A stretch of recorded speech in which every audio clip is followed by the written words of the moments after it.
नमस्कार, मैं हूं अमीशा कुमावत और आप देख रहे हैं युग चैनल। आइए नजर डालते हैं देश विदेश की कुछ बड़ी खबरों पर। नालंदा के 3 बच्चों की डायरिया से मौत, 5 दिन बाद टूटी प्रशासन की नींद।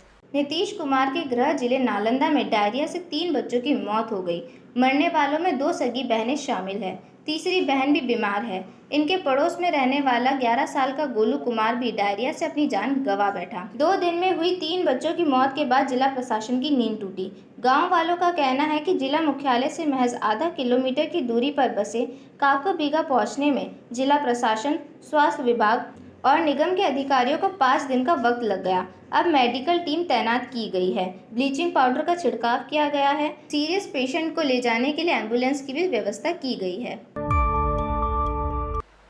प्रधानमंत्री नरेंद्र मोदी ने यूक्रेन के राष्ट्रपति वोलोदिमीर ज़ेलेंस्की के साथ 3 घंटे की बैठक की। साथ ही उन्होंने ज़ेलेंस्की को भारत आने का न्योता दिया। प्रधानमंत्री नरेंद्र मोदी शुक्रवार को यूक्रेन पहुंचे। यहां राष्ट्रपति वोलोदिमीर ज़ेलेंस्की के साथ बैठक में मोदी ने कहा, भारत हमेशा से शांति के पक्ष में रहा है। मैं कुछ दिन पहले रूस के राष्ट्रपति पुतिन से मिला था। तब मैंने मीडिया के सामने उनकी आंख से आंख मिलाकर कहा था कि ये युद्ध का समय नहीं है। मोदी और ज़ेलेंस्की के बीच यूक्रेन में मेरेस्की पैलेस में करीब 3 घंटे बैठक हुई। उन्होंने ज़ेलेंस्की को भारत आने का न्योता दिया। बैठक के बाद विदेश मंत्री एस जयशंकर ने प्रेस कॉन्फ्रेंस कर बताया कि दोनों नेताओं ने भारत के रूस से तेल खरीदने पर बात की। जयशंकर ने कहा, तेल खरीदी का फैसला मार्केट की हालत के हिसाब से लिया जाता है। इसके पीछे कोई राजनीतिक कारण नहीं है। सुप्रीम कोर्ट ने किसी राजनीतिक दल या व्यक्ति के बंद बुलाने पर लगाई रोक। कहा, बंद बुलाने वाले पर कानूनी कार्रवाई की जाएगी। बॉम्बे हाईकोर्ट ने बदलापुर की घटना को लेकर महाविकास अघाड़ी की तरफ से 24 अगस्त को बुलाए गए बंद पर रोक लगा दी। जस्टिस DK उपाध्याय और जस्टिस अमित बोरकर की बेंच ने 2 जनहित याचिकाओं पर सुनवाई करते हुए फैसला दिया। बेंच ने कहा, 24 अगस्त के अलावा आगे भी किसी राजनीतिक दल या व्यक्ति को बंद बुलाने या करने की इजाज़त नहीं है। कोर्ट ने सरकार को निर्देश दिया कि अगर कोई ऐसा करने की कोशिश करता है तो उस पर कानूनी कार्रवाई की जाएगी। बेंच ने 2004 में बॉम्बे हाईकोर्ट के दिए गए फैसले का हवाला दिया।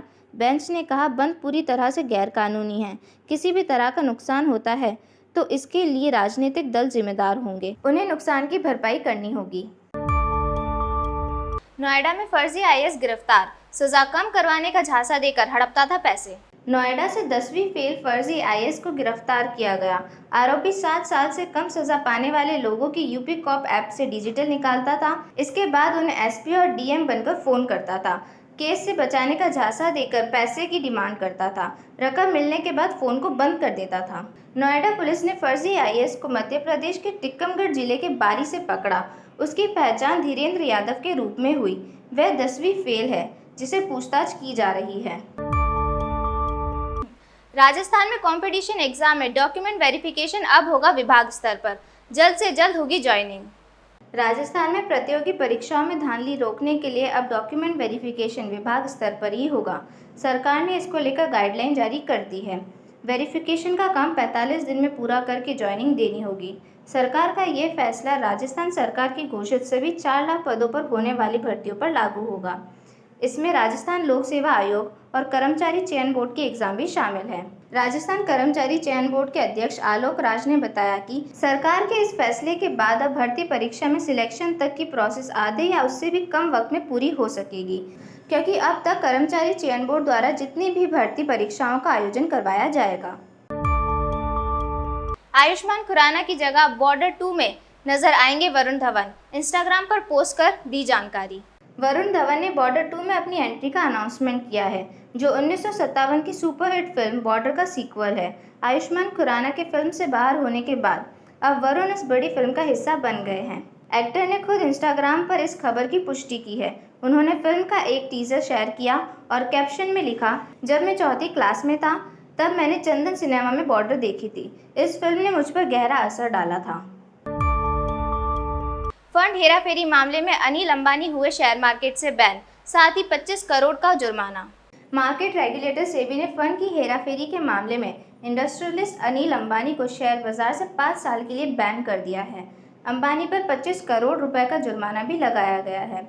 उनके किसी भी लिस्टेड कंपनी में डायरेक्टर रहने पर भी पाबंदी लगा दी गई है। सेबी ने रिलायंस होम फाइनेंस के पूर्व प्रमुख अधिकारियों समेत 24 अन्य एंटिटीज को भी शेयर मार्केट से बैन कर दिया है। इन पर अलग अलग जुर्माना लगाया गया है।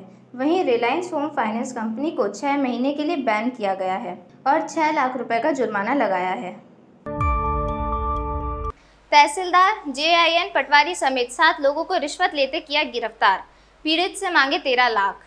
भ्रष्टाचार निरोधक ब्यूरो ने तहसीलदार JIN पटवारी समेत 7 लोगों को रिश्वत लेते गिरफ्तार किया। ACB की टीम ने जयपुर विकास प्राधिकरण के जोन नंबर 9 में छापेमारी की। टीम ने आरोपियों के कब्जे में रिश्वत के 1.5 लाख रुपए भी जब्त किए हैं। बताया जा रहा है कि आरोपियों ने पीड़ित से करीब 13 लाख रुपए की डिमांड की थी। अंत में 1.5 लाख रुपए में डील तय हुई।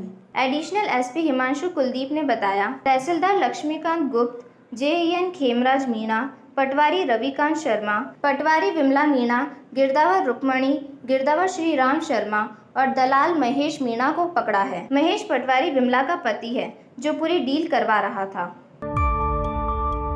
बॉलीवुड एक्ट्रेस आयशा टाकिए अपनी नई पोस्ट के लिए हुई जमकर ट्रोल।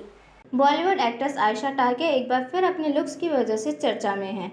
हाल ही में उनकी एक तस्वीर सामने आई, जिसकी वजह से एक बार फिर कयास लगने लगे कि उन्होंने प्लास्टिक सर्जरी करवाई है।